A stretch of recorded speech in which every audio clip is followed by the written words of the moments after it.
طيب، السلام عليكم مشاهدينا الكرام، لاباس عليكم داخل أرض الوطن وخارجها. مرحبا بكم في قناة البوعزاوي المهتمة بمجال البناء وفروعه.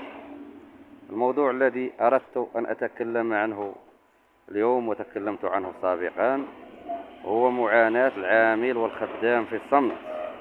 العامل الخدام 100 درهم والمعلم 150 درهم، ونظرا لهشاشة مستواهما الثقافي فإنهم غير قادرين على رفع صوتهم، ولا يمتلكون أو ليس لديهم نقابة تدافع عنهم للرفع من مستواهم المعيشي.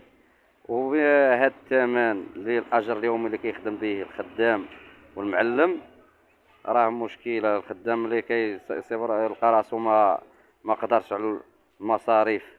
هنا كيوقع لنا بزاف ديال الحالات المجتمعيه كالطلاق، وكما كيبقاش وكيفرز لنا ابناء غير قادرين على مواجهه المجتمع. والمعلم تا هو كذلك. لذا نرجو من خوتنا الحريفيه بارطاجيو هذا الفيديو باش يوصل لاكبر عدد ديال الحريفيه، ويكون واحد الاتفاقيه باش نرفعوا من هذا الاجر ونحدوا من ظواهر اجتماعيه. وتبارك الله عليكم والسلام عليكم. باش بلا ما نطول عليكم، ما تساوناش باللي يجي مول البارطاج باش تبقى القناه كتهضر على الثمن ديال المعلم والخدام، وتهضر على كل جديد ومستجدات البناء وفروعه. والسلام عليكم.